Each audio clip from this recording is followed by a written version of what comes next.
troisième et dernière partie de l'Africa Newsroom. Nous sommes toujours en compagnie de nos éditorialistes Daouda Taï, Samuel Gambok et Alfred Chango. Et tout de suite, direction le Sénégal où la grève des enseignants se poursuit, un mouvement entamé en février dernier. La pomme de discorde est toujours et encore la question des indemnités de logement. Ibrahima Djoumaba. La grève continue dans le secteur de l'enseignement au Sénégal. Lundi, le cadre unitaire syndical des enseignants du moyen et du secondaire a entamé son 10e plan d'action qui prévoit une grève totale, mardi et mercredi, et une rétention des notes du second semestre. Les responsables syndicaux appellent le gouvernement à respecter ses engagements et à ouvrir des négociations sur l'augmentation de leur indemnité de logement. Depuis que le gouvernement du Sénégal a alloué les indemnités de logement aux enseignants, ils le font de façon uniformisée. Mais aujourd'hui, cette indemnité qui était pourtant attribuée pour la première fois aux enseignants est l'indemnité la plus faible de la fonction publique. Donc il y a lieu de corriger cette injustice. Donc c'est pourquoi nous, au niveau du Grand Cadre, nous demandons à ce que le gouvernement double l'indemnité de logement. Maintenant, comment il va procéder au paiement de cette indemnité, là, ça peut se discuter, mais nous sommes ouverts à un étalement sur plusieurs budgets. Mais dans tous les cas, il faut qu'on passe de 60 000 à 120 000. Jeudi dernier, le Premier ministre avait dit à l'Assemblée nationale que l'État ne peut pas se permettre d'augmenter l'indemnité de logement des enseignants qui doit passer de 60 à 120 000 francs CFA. Selon Mohamed Boun Abdallah Dionne, l'État n'a pas les moyens de satisfaire une telle revendication. Vu cette situation, la coalition des organisations pour la défense de l'éducation publique appelle l'État et les syndicats à prendre en compte l'avenir des apprenants. D'abord, qu'on mette en avant l'intérêt supérieur des enfants de ce pays. Ils doivent aller à l'école. D'une part, d'autre part, faire en sorte que quand la situation aboutira à un accord, qu'on puisse absolument stabiliser le système pour que le retard que les enfants ont accusé puisse être rattrapé le plus vite possible. Le système éducatif sénégalais connaît des blocages récurrents ces dernières années. Le chef de l'État a promulgué une loi sur la modification du statut des fonctionnaires devant aboutir à la titularisation des corps des volontaires et des vacataires.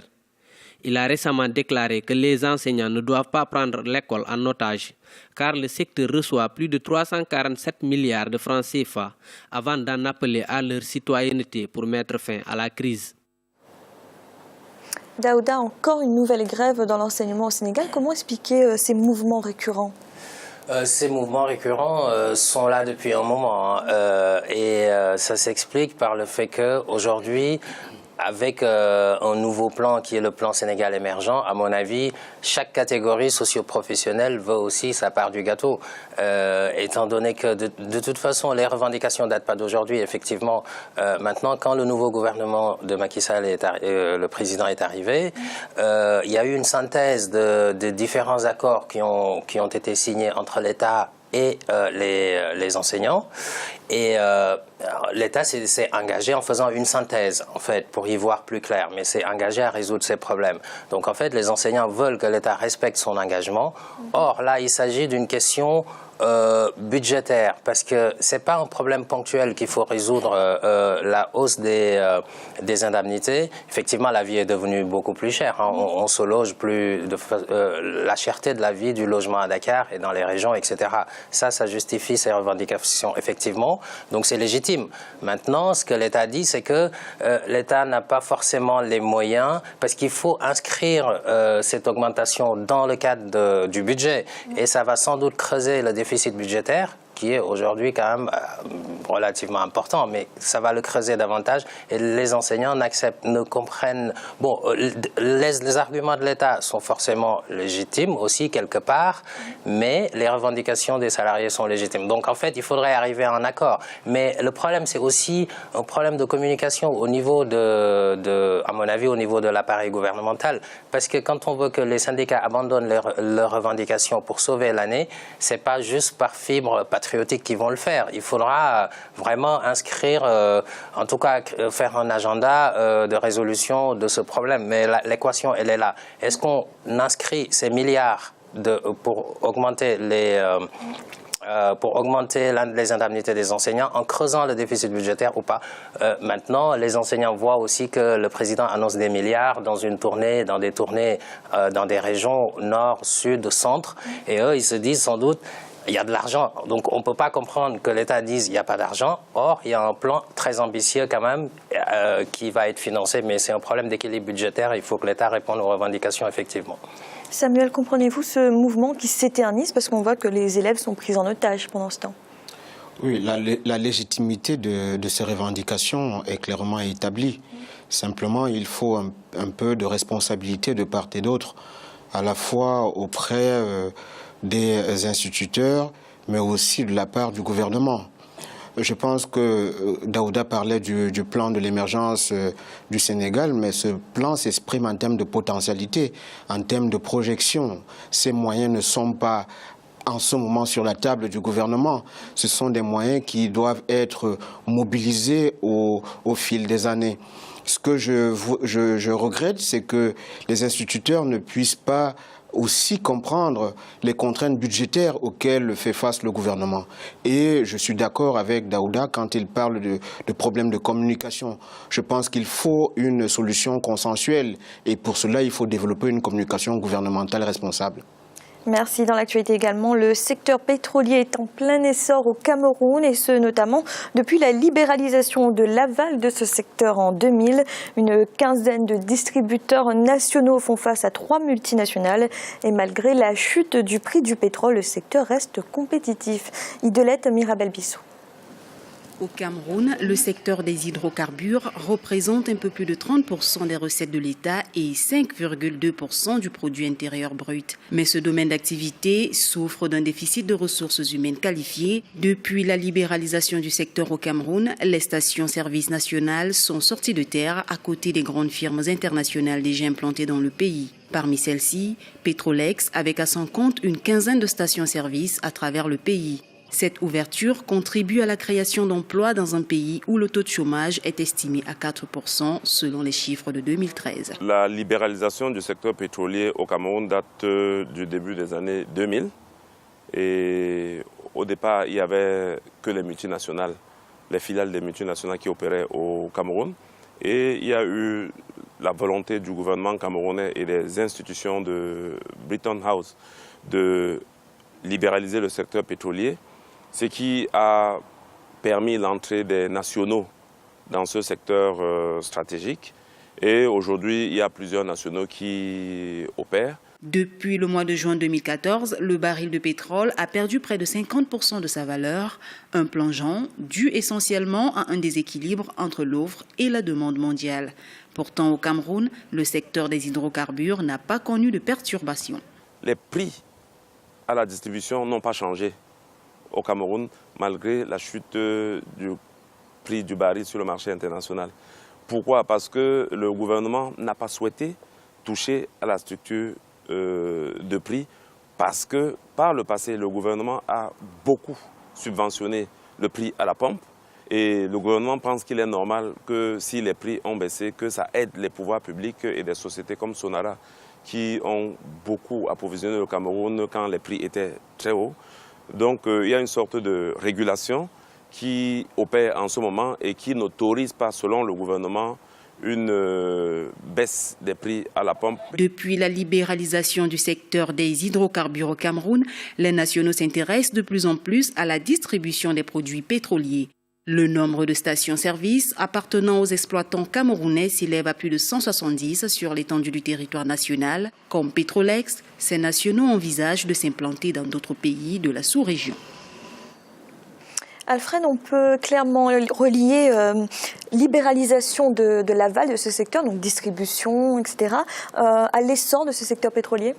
On peut dire que le Cameroun a pris à bras-le-corps la question à partir de l'an 2000, puisque on sait que le secteur 1999-2000 était un peu le parent pauvre, et puis il y a eu à partir de 2000 la mise en place du code pétrolier qui a fixer le cadre juridique et donc qui a assaini un peu le marché du pétrole au Cameroun, à la fois en termes de production. Bien sûr, il n'y a pas que Total, il y a d'autres investisseurs étrangers qui sont arrivés, et puis un cadre légal qui a favorisé effectivement, qui a facilité l'émergence de tous ces acteurs-là. Et puis la caisse de stabilisation des tarifs aussi des hydrocarbures a beaucoup joué là-dessus. Et l'exploration pétrolière qui continue à se faire, à s'étendre malgré le tassement, je crois autour de 2005 par là.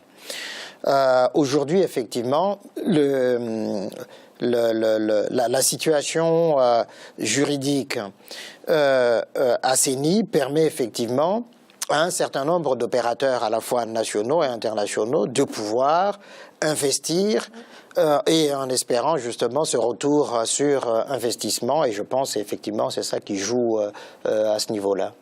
Samuel, est-ce qu'on peut dire également que le Cameroun a été moins perturbé par cette baisse du prix du pétrole, aussi parce qu'il dépend moins que ses voisins de ce secteur pétrolier? Absolument, il dépend moins de ses voisins, notamment la Centrafrique, principalement. Ce qu'il faut souligner, c'est que si le Cameroun n'a pas été victime, ou du moins pour le moment, victime de ce contre-choc des prix d'hydrocarbures sur la scène internationale, c'est aussi ce que Alfred a justement relevé. Le travail fait par la Caisse nationale de stabilisation des prix. Je pense que depuis l'entrée en fonction de la Caisse nationale de stabilisation des prix, le Cameroun maîtrise beaucoup plus la gestion des prix des hydrocarbures sur le plan national. Mais il faudrait peut-être qu'on s'oriente vers plus de diversification. Je pense que la libéralisation de ce secteur est l'un des secteurs qui a connu beaucoup plus de retard parce qu'elle vient autour des années 2000, alors que d'autres secteurs avaient déjà été libéralisés depuis les années 1970. Donc je pense que c'est une bonne chose de libéraliser, mais au vu de la conjoncture économique et financière internationale, il faut prendre beaucoup de précautions. Merci. Notre chiffre du jour à présent, 2017, c'est à cette date que devrait rouler le premier TGV maghrébin. C'est ce que vient d'annoncer la Société nationale algérienne des transports ferroviaires. Il s'agira pour commencer de la première ligne de ce TGV qui concerne le tronçon marocain Kénitra-Casablanca. À terme, le train à grande vitesse reliera la Tunisie, l'Algérie et le Maroc sur une distance de 1200 km. Daouda, que pensez-vous de ce projet ? Je pense que c'est une très bonne chose, c'est un bon projet, effectivement, pour pouvoir fluidifier les échanges et les échanges commerciaux, économiques entre ces trois pays, le Maroc, la Tunisie et l'Algérie. C'est aussi, d'un point de vue de la mobilité urbaine, au sein même du Maroc, c'est une bonne chose, puisque le Maroc ouvre la voie à ce niveau-là. Donc c'est une très bonne chose pour la libre circulation des personnes aussi. Donc moi, je ne peux que saluer une telle décision en espérant que les autres États d'Afrique subsaharienne puissent être un jour capables de développer ce même type de projet. Alfred, cela peut accélérer l'intégration économique dans cet espace? Je pense que c'est l'un des vieux projets de l'Union du Maghreb arabe. L'UMA voulait justement assurer cette intégration des pays d'Afrique du Nord, du Maghreb. Et là, c'est une pierre, mais qui amène aussi une autre considération, c'est-à-dire que jusqu'à présent, il y a eu des conflits entre les États au niveau politique.